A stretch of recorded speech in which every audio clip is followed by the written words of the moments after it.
Hello, everyone, and welcome to another episode of the Today's the Day Changemakers Podcast. I'm your host, Jody Grunwald. This week, I'm honored to have Patty Caneda as my guest. In this episode, Patty opens up about some incredibly challenging times in her life, including when she was a stay-at-home mom who suddenly found herself abandoned by her then-husband with 2 young daughters and no source of income. She shares how she lifted herself up, ensuring that she and her children didn't just keep the lights on, but that they thrived. She also shares her incredible journey as a mother navigating the challenges of addiction with her youngest daughter. She is using her voice to help other parents who may be facing similar struggles.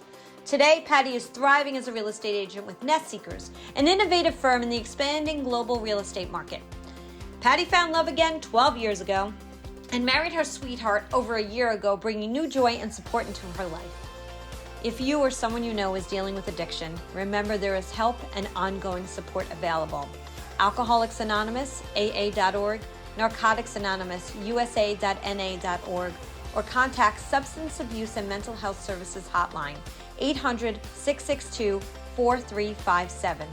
For those in need, please know that there is hope and help available. Please subscribe to the Today's the Day Changemakers YouTube channel, and also please leave a review.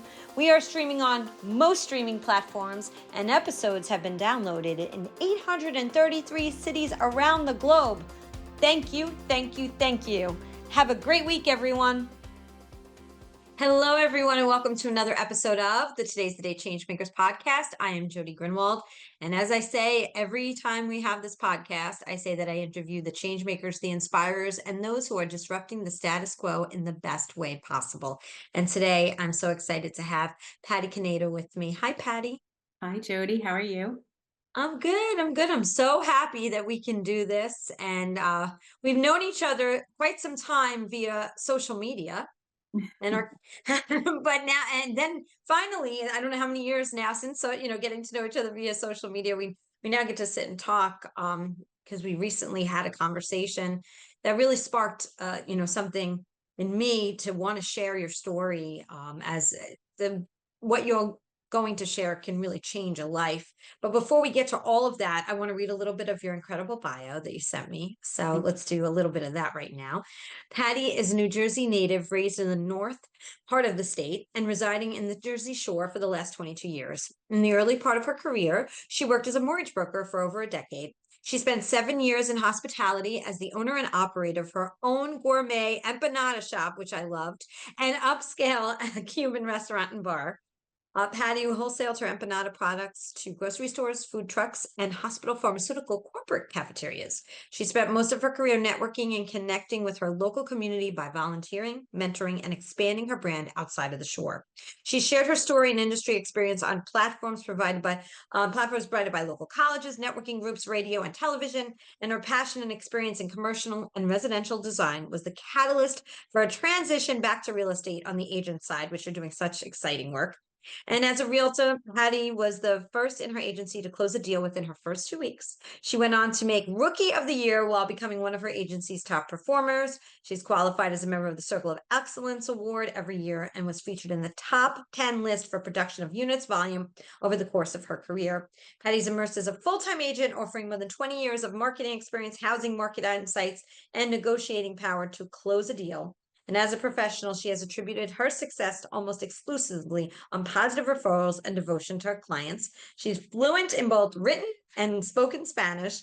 Today, you'll find her growing into the real estate landscape of New York City with NestSeekers, while continuing to serve her home state, New Jersey, with NestSeekers of Rumson. So, and the one you're going into New York now, which is so exciting, and doing work in New York. So we've got lots to talk about. A lot of things to go over, but you went from, it sounds like, and correct me if I'm wrong, entrepreneurship of something of doing, I mean, incredible, your own empanada shop. Obviously everybody must have loved your empanadas so much that you started your own shop, and did that for how long?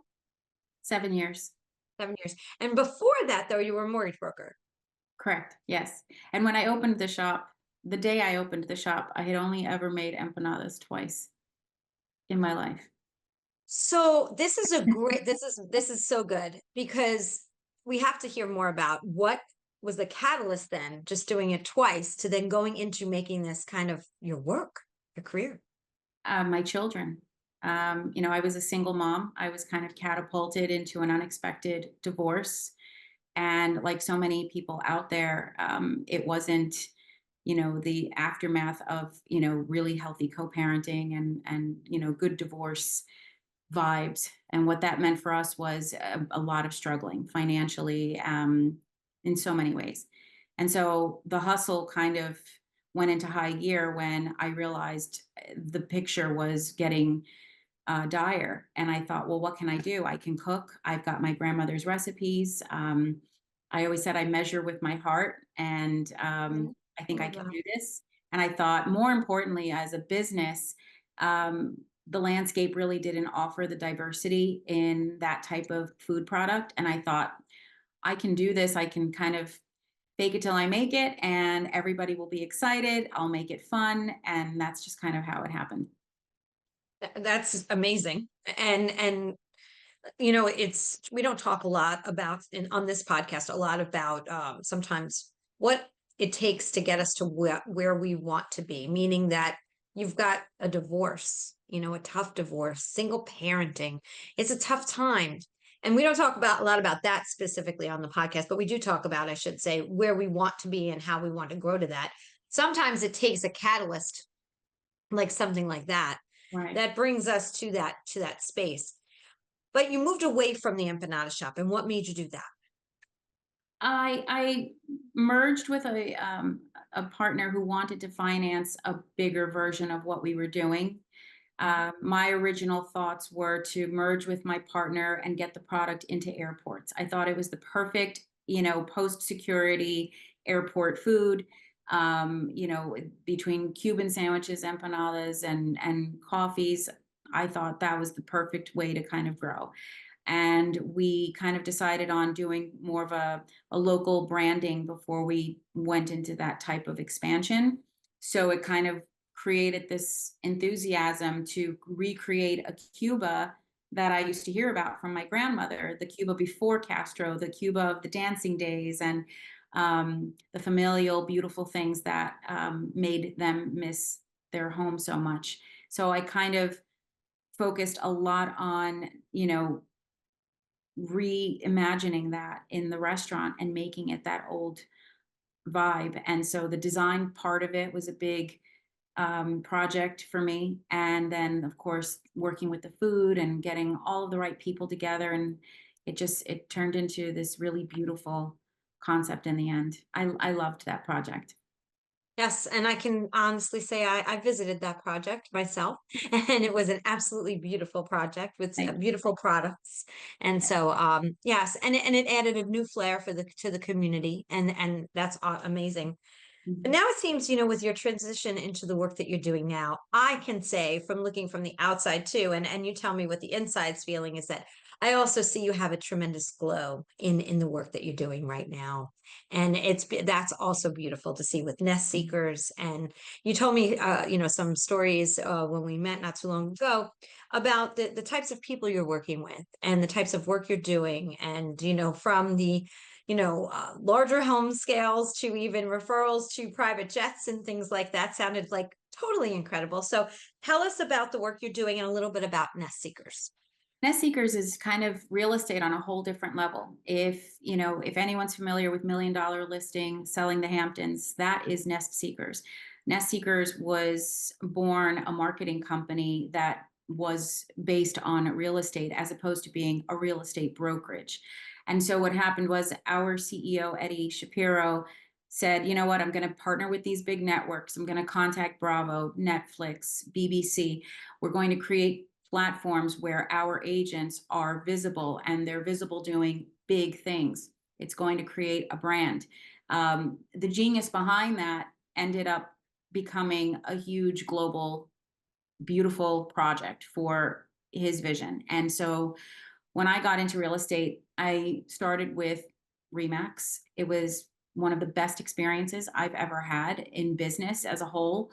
I just happened to land in a particular agency where there were so many arms around me, kind of re-welcoming me into the real estate world again. I was on the lending side for so long.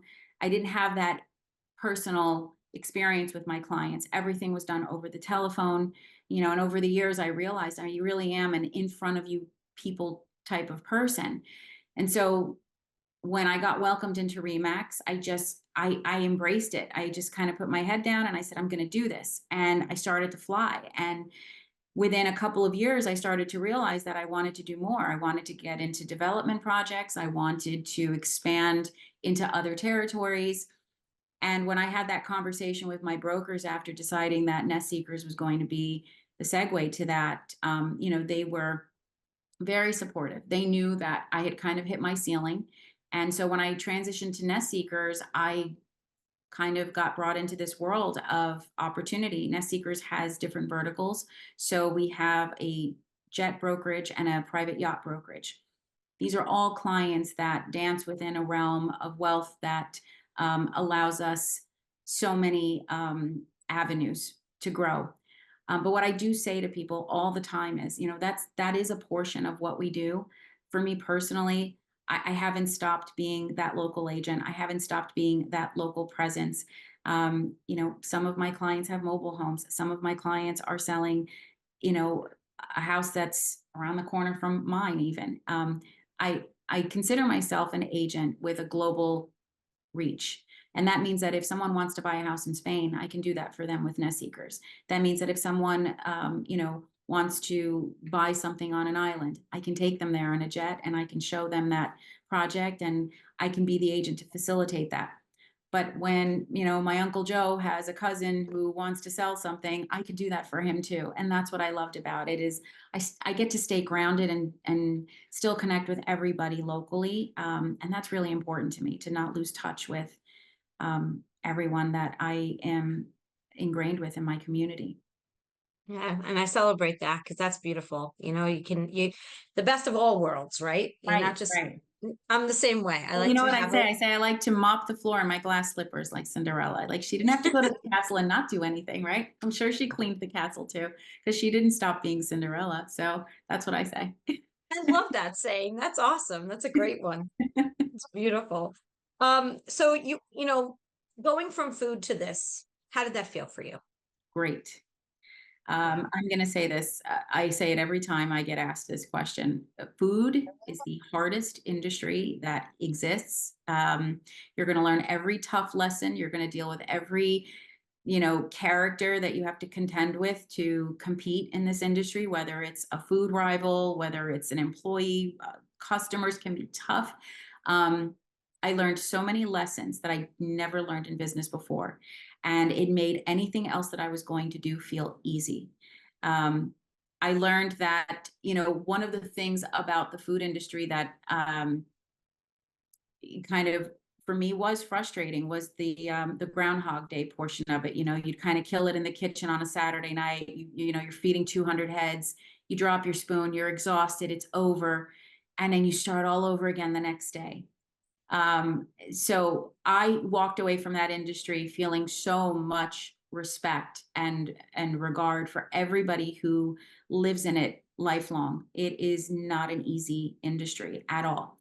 I took all the lessons that I learned there, and when I went into real estate, I felt so blessed to have that opportunity, and I took those people skills and the courage that I had to gain in that business, and I brought it into my relationships with my clients, and it's made me a really honest agent. It's made me a very intimate agent. I get very intimate with my clients in that, I really do care. I really get involved in their experience because it's not an easy thing to do, whether it's selling a home that, you built a family in for many years and now you're in that next chapter, or if it's your very first time stepping out into the world and doing this.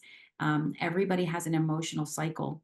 And as an agent, I carry them through that. And that was a big part of my restaurant business. I had 40 babies to take care of in that restaurant, and I carried that with me. Yeah, and it's tough. There's always that one or two jobs in our careers as we get older that I call them the boot camps, right? what you take, Yeah. what your take That was away my boot camp. Yeah. yeah. What you take away from those boot camps are lifelong lessons that last forever. And while you're going through that, the tough times, you're like, how am I ever getting through this or out of this or around this? Somehow we do get to the other side. It's incredible how life works sometimes, right? Absolutely. Yeah, I agree. When you were younger, what did you want to be when you grew up? I wanted to be a lawyer when I was younger, and I always saw myself living in New York City. And I remember when kids were playing house, I was playing condo. I would make my cousin go to my uncle's bedroom, and I would tell her, "That's your condo," and our grandmother's bedroom was my condo, and I wanted to be social, and then kind of always saw myself doing anything that I was doing in New York City for some reason. And I always wanted to be an attorney. That was a dream of mine. Yeah. But a lot of those same skills, you use negotiation, right? Is Right. top notch, right? That comes right to Real my estate, mind. yeah, for sure. I get a little bit of that satisfaction of being able to dabble in the law side of how real estate works and keeping my clients, within those guidelines. So I do enjoy that. Yeah. So I want to talk a little bit about, and I haven't had the opportunity, as I said earlier, to talk a lot about the topic of being a single mom, Mhm. right? And having a career, or as you said, kind of being in that part of your life where you've got to figure out how you're going to make a living and feed the kids and turn the lights on. Talk a little bit, if you don't mind, in sharing your story a little bit about what life was like back then as a single mom, because there's probably single moms that are going to be listening to this podcast all over the world. And, advice and hearing that somebody else went through it and hearing how they got to the other side is very, very helpful. Being a single mom at 35 with a 2 and a 9-year-old was the most frightening experience for me. We all have a story to tell when we go through this. And my story was very tragic in, we were kind of just left with the lights out. It went from one day to the next of being married and cohesive to alone and destitute. When my ex-husband left us, he quit his job. He stopped paying the mortgage. He stopped making, any and all financial contributions to a household where his wife was a stay-at-home mom. And so having kind of disconnected from the business world for about 7 years at that time, the landscape of how people networked and how they did things changed so much with the integration of the internet and all of that. And I was unfamiliar. It was 2008. It was just kind of so many years had gone by. I felt like I was like if I'd had an amnesia and I woke up in the future because now I had to figure out how to hunt for a job in 2008. It was different.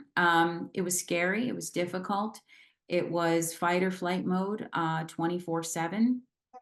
It was selling every piece of jewelry I had from my high school ring to my dad's Lionel trains. It was anything and everything to keep the lights on. It was a lot of fear. And those little girls got me through that because I had to deliver for them. And so that was definitely the very first time in my life that I ever knew I really had to consciously be brave and do really bold things. And obviously you did, entrepreneurial things, obviously, which is braver than brave, Mm, right? Because we all have, most people, I shouldn't say all, a lot of people have the vision of what they'd love to be when they grow up, right? We always talk about that. And yeah. and it and not always does it turn out to be that exact thing. It may be something where you're using those same skills. But in this case, you were 7 years a stay-at-home mom, and the thoughts of career weren't really top of mind at that point. No, no. And like you said, now you have no income. The other person is gone. So you're living with no income coming in, and somebody you cared about is gone. And now you have to, deal with that with the children. It's a huge, huge undertaking. So what you said the girls got you through, of course, but it takes a lot. Some women can go into a deep depression and become paralyzed and do nothing. Mhm. And seriously become destitute, serious destitution, like being at homeless. What was it, do you feel, or was there someone in your life at that point that kind of was whispering in your ear, or was it all internal drive and determination? It was a theory that I actually created for myself. It was called the rabbit hole theory. Everybody during that period, who wanted to give advice would say, go on welfare, do everything and anything possible to, you know, facilitate and peace for yourself. And I said, that's for me a really difficult decision, because my fear was that if I gave into the system, if I gave into going in that direction, that I might give up, or that I might become complacent, or that I might somehow, some way not want to fight. And it almost felt like having absolutely nothing was the reasoning for doing more. So I had this theory in my head that those voices telling me go on welfare and use social services to support you, call your local church and have them pay your electric bill, felt like a big brick wall to me. And I thought, in life we get all these brick walls and they hammer down in front of us like zoom, and then what happens? We kind of stare at that wall and we think it's over, and maybe we do end up going in those directions that we wouldn't have wanted to. And I had this rabbit hole theory where I imagined rabbit holes all around me. um, and every hole that I was going to jump into was an idea, was a choice. And that meant that that brick wall in front of me didn't exist, because I could get around it by just sliding down that rabbit hole. And so sometimes that meant, trying what I look back on now is, I laugh, but they were important projects. It was like an online e-commerce site selling perfume. I thought, I can make some extra cash doing that. I was doing loan modifications, because at the time the real estate market was volatile from the 2008 crash. So I was helping people get loan modifications, and I was getting scant, commissions from that. I was doing anything and everything while I was still trying to figure out what I should do.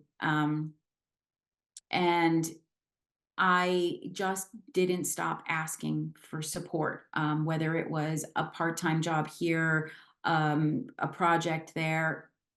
It just kind of suddenly started to fall together, and I got an opportunity. It wasn't the best opportunity. And I've spoken about this at some of my lectures. I was given an opportunity to be a assistant to a wealth management guru, and he was a very wealthy gentleman who worked out of his condo, and it was a very special place that converted with one push of a button. A wall would come up, and all of a sudden his residential space was his office. And so every morning I would go to this condo, and he knew what my position was. He knew that I was a single mom in the throes of a divorce. I needed this job. $35 an hour was going to save the day. And this was the real first job that I had gotten since the divorce. And that would have been about 9 months later. And he sexually assaulted me and abused me for 2 months. And, you know, it was very hard, because I knew that he was capitalizing on my vulnerability. And I was in this torn position of having these little girls that are depending on me. And I was finally in a place where I didn't have to worry about food and lights and keeping the gas in the car. So I created this internal survival system within myself. Every morning I would brace myself, and I would harden my shell, and I would walk in there and I would take it, whether it was the screaming, the name calling, the verbal assaults, and then of course the attempts at physically trying to overtake me. Um, and I did that for 2 months, and I would drive home every day and I would cry it out. I would cry out 8 hours of pure hell. And then I would kind of park a couple of blocks away from home, and I would pull it together, and I would play with my thoughts on, how I would shift into mom mode. And then once I walked in the door, I was smiling. I was always happy to see the girls. And I did that for 2 months until I just couldn't do it anymore. And on the day that I did leave him, I called somebody who offered job placement, and I told her my story. And she got me a wonderful job with a company that facilitated an account executive opportunity. And that lasted for about a year. And that was very fruitful. And it was actually an Orthodox company, and I was the only, or one of the only non-Orthodox members of the business. And so what happened was the owner of the company was very empathetic to my situation. He was very kind, and he was very um, aware that he was helping us as a little family. He knew he was providing us with, a lifeline, and he took a liking to me. So he supported me in a lot of great ways. And unfortunately, he had family members that just felt uncomfortable with his kindness. And one time he went to Israel, and he was on vacation, and his son fired me and kind of just, let me go. And when that happened, of course, it felt like when my husband left, the walls came crashing down. I was, scared all over again. And when I called this gentleman in Israel and I said, "Your son in law fired me," he said, "I know." And he said, "But you're going to be okay." He said, "I want you to sue me." And I said, "You want me to sue you?" And he said, "Yes, I want you to sue me, and you're going to win, and you're going to be okay." And so he guided me through that, and I sued him. And that's how I opened up my shop. And he came to bless it for me. Oh my God, you give me chills. That is a very, wow. Yeah. That's So incredible, Patty. I didn't know that story. Oh my goodness. a lot of people don't, but Yeah. Well, thank you for sharing. Isn't it? But again, it just goes to show you that there are people out there. They may not be able to help you the way you would have liked him to just keep you there as an employee, but he gave you another option and opportunity in a very different way, right? he gave me Interesting. freedom. Yeah. He really did. I mean, I could Wow. have done anything with that money. At that point, I was in foreclosure. There was nothing I could do to save the house at that point. I needed a new car. I mean, there was so many things I probably could have done, but I kept thinking, what do I do to keep this train moving? And how do I just finally get in charge of it all? Because I haven't been in charge in a long time. And that was kind of where that started. And I think that's the hardest part when you work for an organization is they are in charge. My father used to say this all the time. They are in charge of the way you eat, right? And when as a supervisor, when I started to get into management, he used to always say to me, be careful how you treat people because you are responsible for the way they eat. It was very unique when I realized that. And, when you're thinking of letting someone go, you really do think about that with a little bit more kindness and a little bit more gentleness. Because it is all about that. And there's something to be said about that freedom of not having to answer to anyone, independent contractor, consultant. I've done it all, and it's a beautiful thing. It truly Certainly. is. Yeah, yeah, absolutely. So we're gonna fast forward a little here, and we're gonna go to, now you're with Nest Seekers, and your daughters, when you started with Nest Seekers, they're how old? This Well, is not that long ago.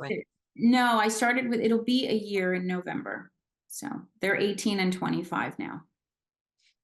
But somewhere between this, Nest Seekers and I don't know how you'll tell us like when this started, you had noticed with one of your daughters, they were going through something that was difficult. And you and I talked about this. So I want to make sure that everybody understands that what we're going to talk about right now is delicate and very, very special that Patty is willing to share this with the world about something that she's been dealing with her daughter. And I want you to know how much I very much appreciate that you're willing to share your story so that we can help others who are dealing with this as well, other parents and others who are dealing with addiction. So, Patty, you want to kind of start off with, what you started to notice with one of your daughters that they were dealing with.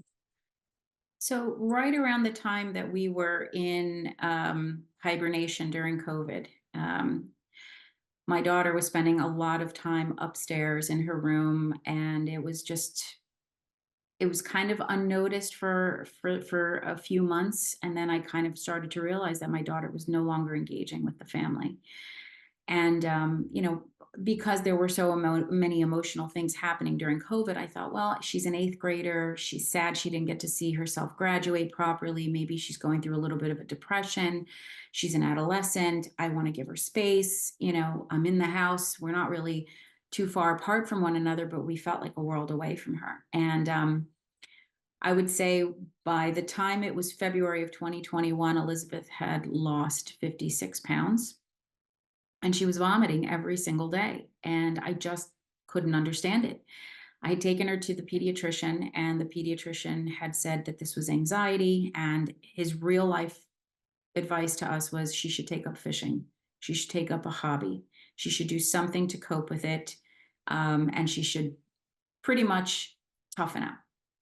And, at that point, this child was vomiting every single morning. She was unable to get to school on time.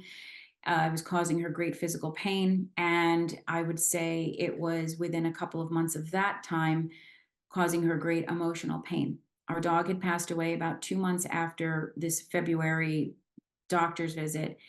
And our dog passing away catapulted her into what was our first of many series of manic episodes. It was a 12-hour episode of weeping uncontrollably. And it was frightening to see her like that. And so, of course, we immediately engaged in getting her connected to a therapist. We thought, perhaps between COVID and the loss of the pet and maybe stuff from the divorce coming to surface, there were a lot of things that needed to get worked out, and we were going to facilitate that for her. And so within a couple of months of her being in therapy, the therapist had deduced that she had some trauma from the divorce that she was potentially reliving in an adolescent phase, which is not uncommon, and that the side effect of that was the vomiting.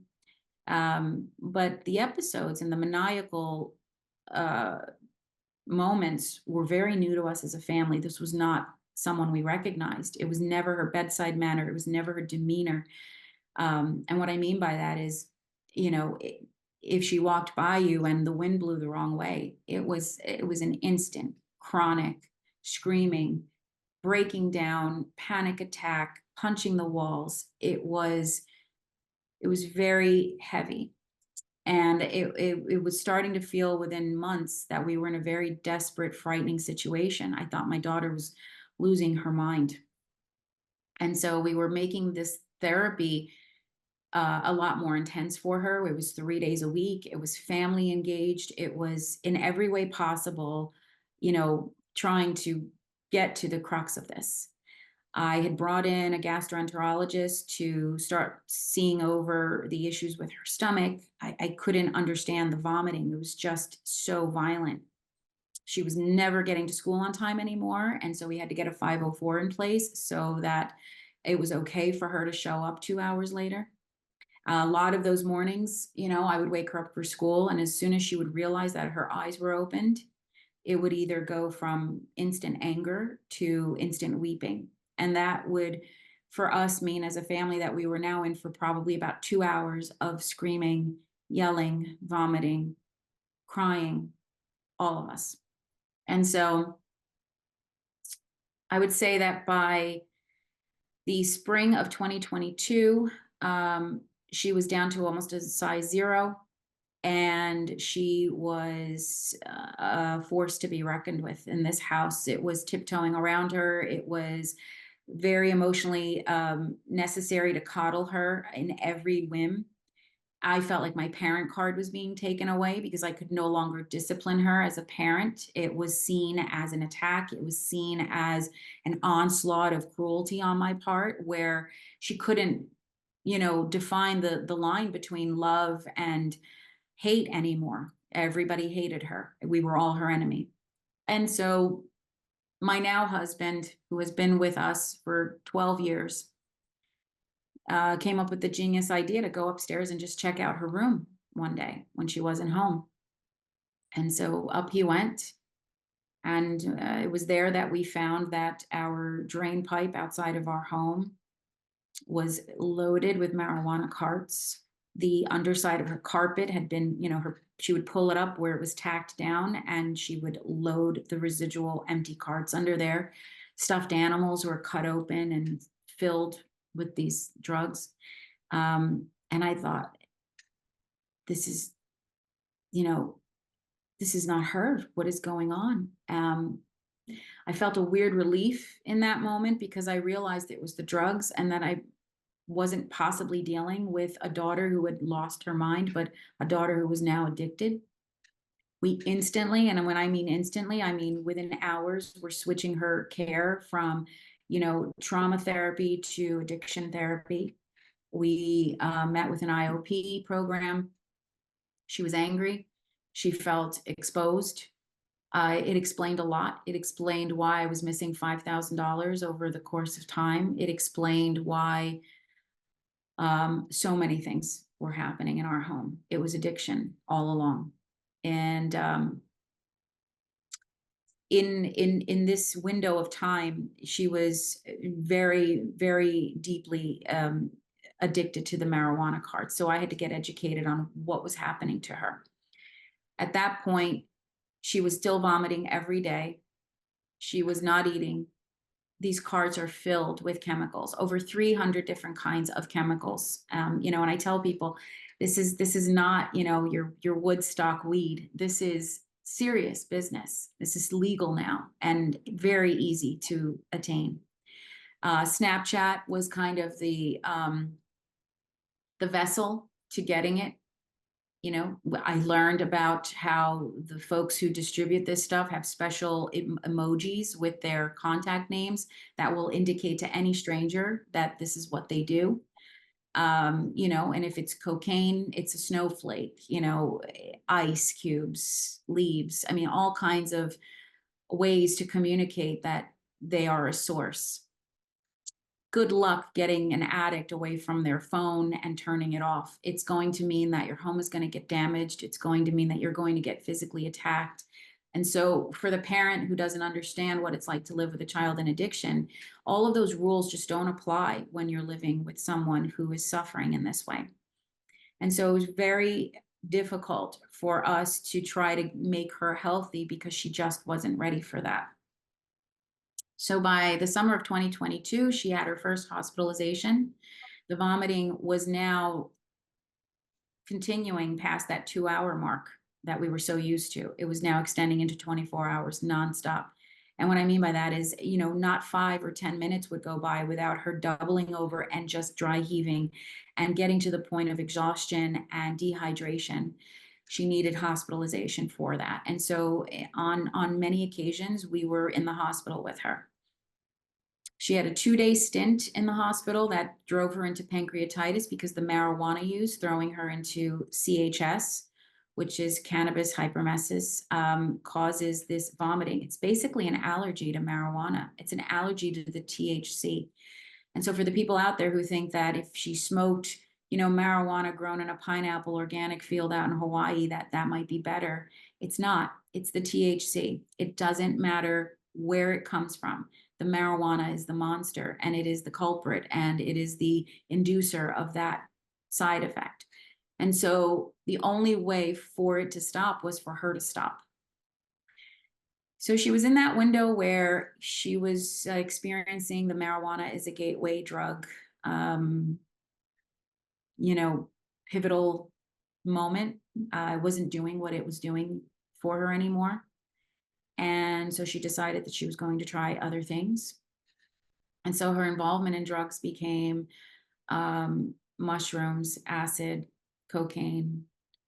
We didn't know. We thought at that point we were just dealing with this very serious marijuana problem. And we did the nonstop therapy. We did the nonstop hand-holding of trying and recovering from manic episodes. Watching my daughter get so angry that she would foam at the mouth and then cry and then ask for help. And you're so angry at that point that you don't know how to help somebody who just said so many horrible things to you. But then you remember that that's your baby and you have to help her and you have to not take it personally. And at that point, I still wasn't getting educated on what it is to be a family member living with someone in addiction. I was so enthralled in still being a mom who was trying to help her sick child that I didn't realize that I was becoming a victim, that everybody in the house was becoming a victim. Addiction is a family disease and everyone gets sick. And when that happens, we are required to get tools so that we can handle the addiction and get boundaries in place. We didn't know that yet. So the addiction was continuing. There were no boundaries because we were so afraid of losing her. And so as we fast forward into 2023, um, we had a terrible incident take place. 2 o'clock in the morning, my daughter decided that she was going to go on Snapchat and source somebody who could sell marijuana to her. That person came into our neighborhood at 2 o'clock in the morning. And when she went outside to purchase the drugs, he decided he was going to steal her money and not give her the drugs and drive away. But what he didn't realize was that she was holding onto the car. And so he ultimately ended up dragging her with his Camaro for, a good block and a half. And she had to walk up a very steep hill, covered in blood. She was raw in the femur and the arms, the chest. The skin was completely road rashed. She came in the door at 2 o'clock in the morning, covered in blood. And I thought that was going to be her bottom. This turned into, someone being charged with second-degree assault. This was a very big deal. This was drugs causing you to be hurt to the point where you now have lifelong scars on your body. But it wasn't enough. And so my daughter's bottom happened in February of 2024 when I had a pretty good day at work and I wanted tacos. And I called her and I tried to get a hold of her to be my taco date. And she wasn't picking up the phone. And when I came home, I stayed parked in my car outside of the house, and I thought, okay, she's home. We didn't let her get a driver's license because of the addiction. We didn't think it was safe for her to be a driver. She just wasn't answering, and I wasn't noticing that in front of me there was a black Honda, with the windows completely tinted out, and I never saw that car before. And all of a sudden, my daughter steps out of the vehicle, and she just kind of looks at me, and she's like, "It's okay." And I said, "What's going on?" And I'm, at that point, I'm just so mentally exhausted from 3 years of this. And she gets in my car and she tells me that she was going to buy marijuana, but she saw my text message and it made her not want to do it. And I didn't believe her. The addict lies, and the addict never tells you the truth. So I told her we were going to have to go inside and check her out. And when we did that, she kind of ran into the bathroom and locked herself in there. By the time I was able to get into the bathroom, she was trying to show me that she had nothing on her, but she didn't realize that the drugs had fallen on the floor. And I picked up this little white bag and I could feel little rocks in the bag. And I held on to it. And I realized, that was my first moment realizing that this was not just marijuana anymore. And I looked at her and I said, "What is this?" And she had a voice that I didn't even recognize. She was so angry. And she just looked at me and she said, "Just give it to me." And I said, "I'm not going to give this to you. You've got to tell me what this is." And she wouldn't give it to me. And unfortunately, the next 30 minutes were spent with my daughter choking me in our living room on the floor. She was able to kind of overtake me by sitting on my back and kind of pulling her arm around my throat. And she was choking me. I couldn't breathe. And whenever I did get some air, I would try to remind her who I was. "It's mom. Mom can't breathe. Let me breathe. Please, I love you." Nothing.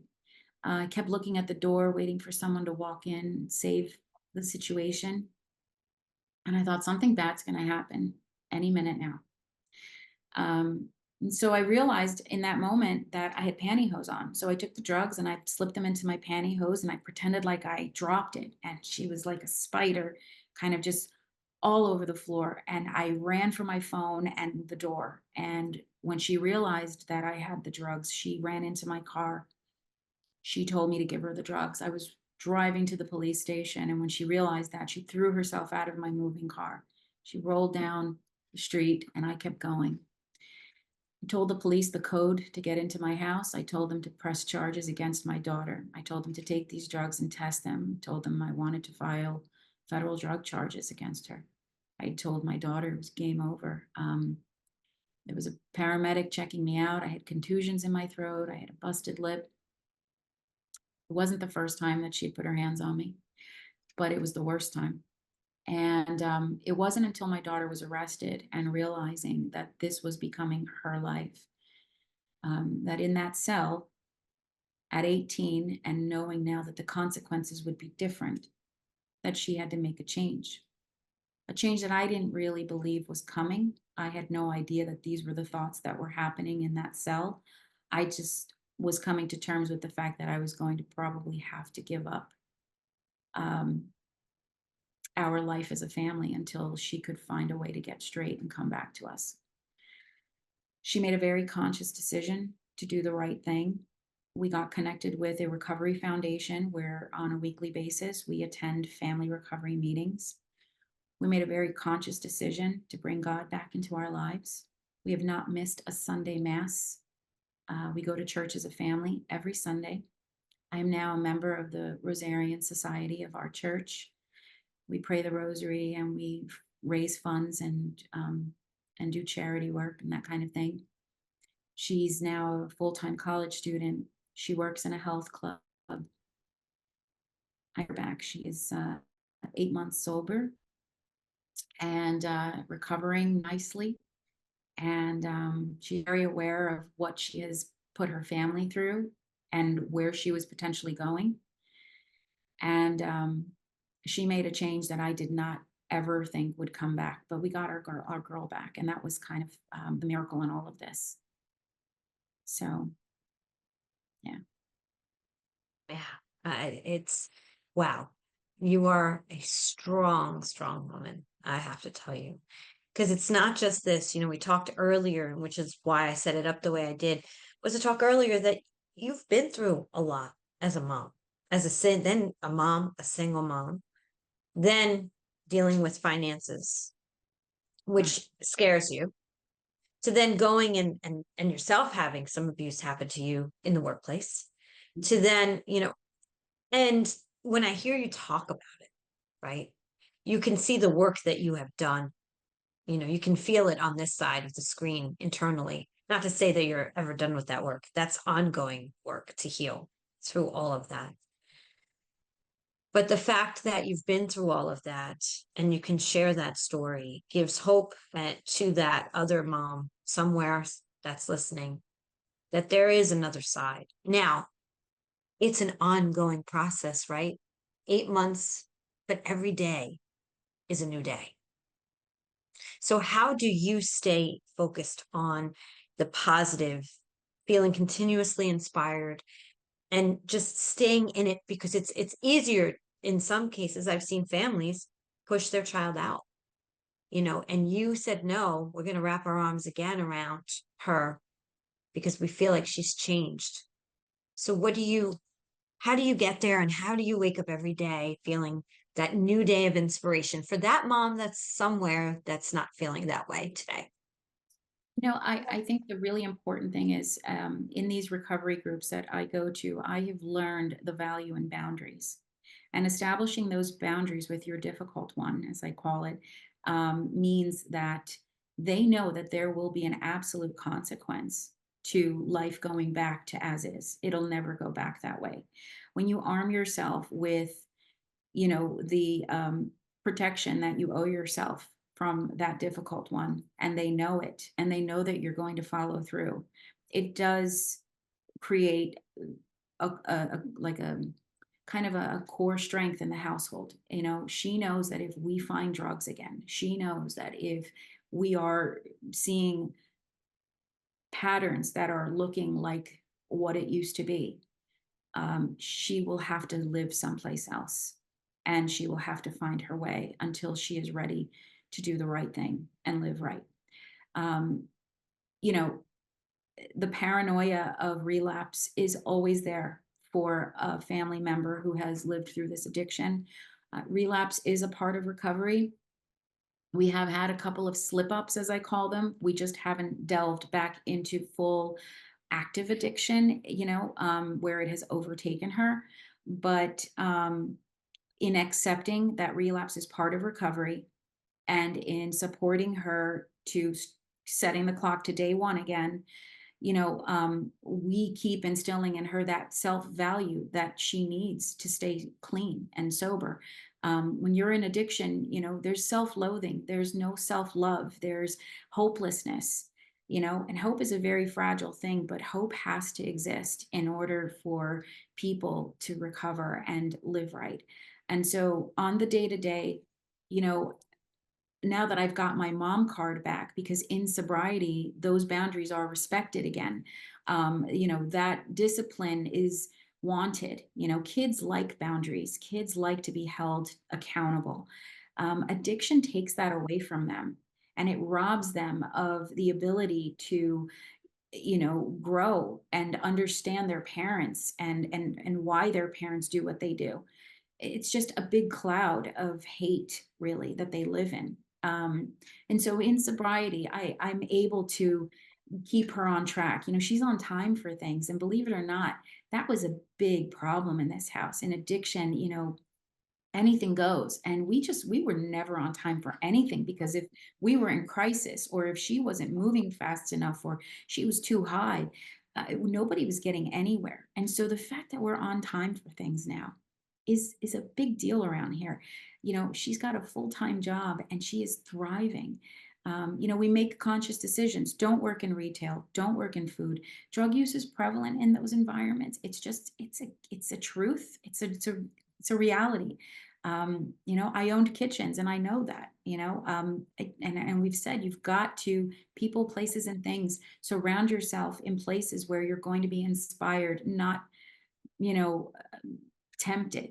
And so working in a health club is a terrific job for her. She's making smoothies and watching people work on themselves, and it's inspiring to her. So it's about changing her environment. It was about letting go of all those friends and all those people that she engaged in those behaviors with. As a family, we just keep loving her and supporting her in every win. And I will be honest, I mean, having a routine is so key. Looking forward to those Tuesday night meetings has become, the norm around here. We all look forward to recovery meetings together. We all look forward to going to church and breakfast together as a family. And that has brought back some of those old values of cohesiveness and love that we were missing for so, so long. So, yeah. It had to be one of the hardest things you've ever had to do, is to have her arrested and put in jail and just have to deal with that evening. I can't even imagine. And I think there are a lot of parents that are afraid of that, right? They're afraid they're going to lose their. I'm sorry. That's the best thing you can do. When you allow them to meet the consequences of their doing, and you stop protecting them from the system, and you give them that life call to face what they've created, they're going to either choose to stay out there. And if that's what they choose to do, we have to, as parents, unfortunately accept that, because we're only here one time too. And we only have one life to live as well. And that doesn't mean that we love them any less. That means that we tell them, I love you, but I cannot support this. And I don't want to live like this. This is a choice. And when I stopped protecting her from the system, when I started calling the police and I started to show her that I meant business, that was when it stopped. When you said that during our lunch that we had together, we are here only one time too. That really hit me. In past things that I've been involved in, and unfortunate things that have happened. It's a good way to look at things, of what you'll accept in your life beyond what you're dealing with, when even family things in general in life. That mantra is, I'm only here one time too. So make it good, make it a good time. Right. Let it be what you want it to be. And some hard decisions in life may happen and become easier thinking that way, even though they're tough decisions Sure. and they're not easy. you have had the support of your how you're coming up on an anniversary, right? Yes, our 1-year wedding anniversary, but we're together 12 years. That's Yes. beautiful, and congratulations, and I'm so happy for you. But what a support system, right? It's incredible to have that huge support system. You didn't have that first time around when you were on your own and dealing with financial issues. And this time, it's truly, I'm sure it's truly a blessing to have the comfort of someone who can be there for you as you go through this and hold your hand through it. I have a wonderful soulmate that is in my life, and I attribute so much of my peace to him. He really he just took all three of us into his heart, and he is the best thing that ever happened to me. So I'm very lucky to have that man. Mm, that's beautiful. I love that. I love that. Is there anything else that you would want to share with a mom or anyone out there who is living in that type of situation? I say this: it's very inexpensive to get a drug test and just test your child. It feels like an extreme thing to do, but it can be the answer to so many problems. And so many parents right now are attributing these record numbers of children in therapy who have anxiety, who are living in sudden depression. I mean, we're seeing statistics that show that children from as little as 8 years old into late adolescence are suffering tremendously. And believe it or not, the availability of these silent monsters is a big contributor. Cannot smell this marijuana. It is a silent killer. These kids are getting addicted in your house, in their bedroom, under your roof. And we are so afraid or ignorant, and I know I was, to the thought that my kid's never going to do that. That's not my kid. It was happening in my house. Um, if someone would have told me in 2021, just test her, see what it could be. It might be drugs. I might have saved myself a couple of years. She was much younger, and she was more vulnerable to, what we would have needed to have done for her. She's even been to rehab. So um, it's hard because as they get older, you do lose that control. At 16, they can sign themselves out of a facility. So it's so important that if you feel like your child is suddenly angry, edgy, emotional, if everything you say is problematic, if suddenly, they can't wake up in the morning, if they're vomiting, if they are not eating, these are signs that they are smoking marijuana, and they could potentially have the manic depressive and physiological side effects of CHS. And a simple drug test will clear that up and potentially save you from a journey like mine.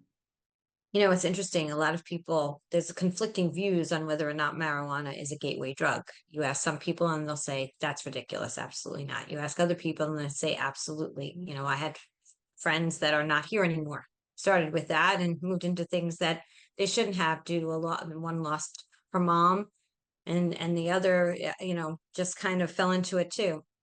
It's awful. And they lost their lives. And what are your thoughts? You said it before, marijuana being the gateway drug. Do you feel that, and do those around you who you've been working with because you're going to these meetings feel the same way that marijuana is a gateway drug? Yeah, sobriety is 2020, and from the horse's mouth, my daughter will tell you, it absolutely was a gateway drug for her. By the time my daughter was arrested, her room was littered with fentanyl. I had ordered surface tests from Amazon. You can order surface tests, and all you do is it's like a wipey, and you just wipe a surface in your room, the carpets, the books on the table, and it will tell you if there's fentanyl or meth in that environment. And unfortunately, the cocaine that my daughter was getting was laced with fentanyl.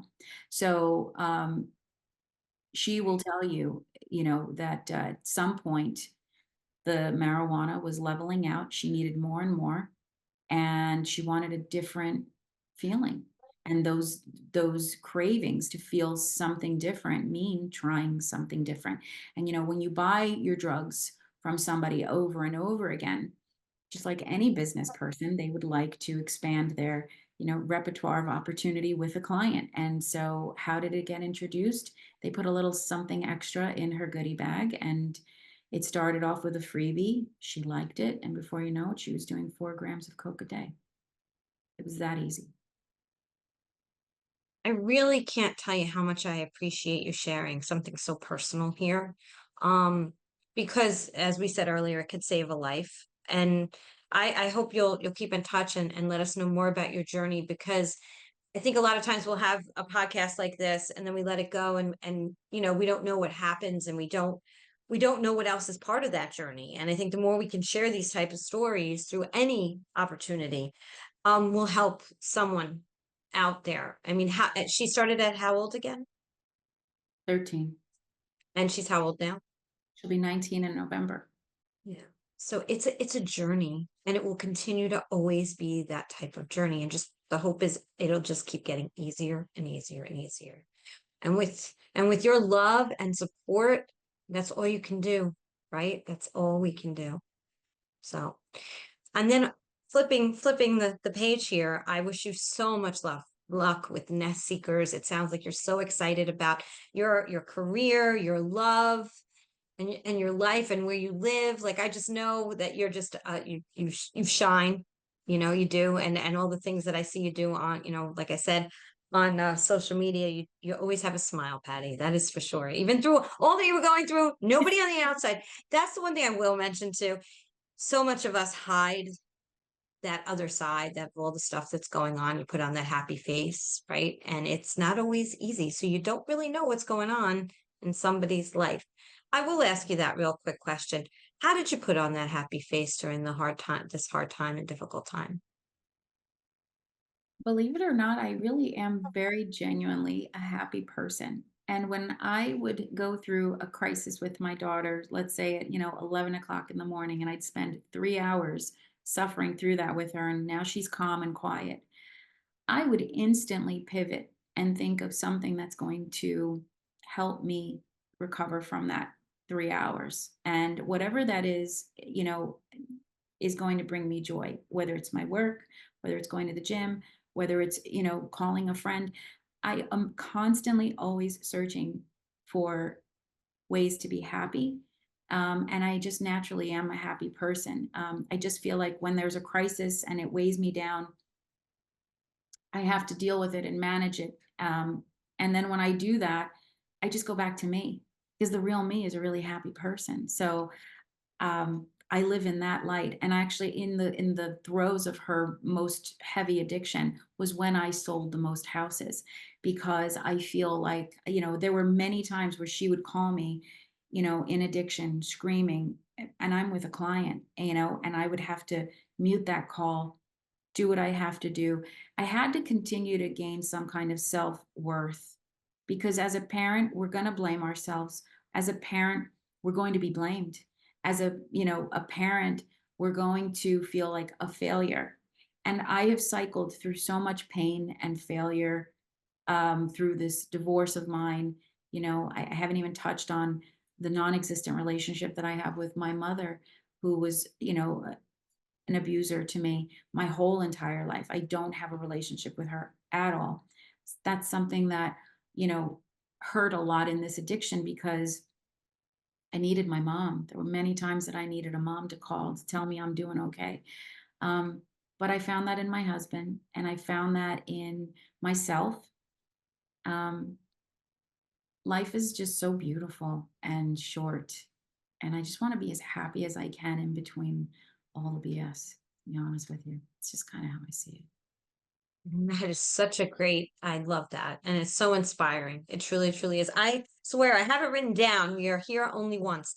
I feel like that's going to be the title of your book, because it sounds, it's a great title for a book for sure. We are here only once. There might be somebody did that already, but who cares? Because you have such an incredible journey to share. So thank you, Patty. One very last question to you, as I'm asking all of my guests. What legacy are you creating right now that you want to leave behind? Oh, that's so easy. A legacy of just love. Love is really the core for everything. Love everything and everyone in any way possible, and you will have peace. I do. I try to find the good and the happy in everything, and that gives me a lot of quiet. I just want people to remember that I loved living and I loved everybody that I surrounded myself with. And I want them to keep loving each other when I'm not here. It's beautiful. Thank you. Thank you so much for sharing your story with me today. Thank you for having me. It's an honor. You're welcome. You're welcome. And I'm going to say what I say at the end of every single podcast. Today is the day you cannot go back to yesterday, and you do not yet own tomorrow. So, what steps, small or large, are you going to take today to get yourself closer to your goals? Patty Caneda, I am so honored that you were on and shared your story with me. And I hope to have an update from you in months to come. Thank you. Hope to Have a great week. I'm sorry, say that again. I'll be back. Oh, good. I'm so glad. I'm so glad. Have a great week, everyone.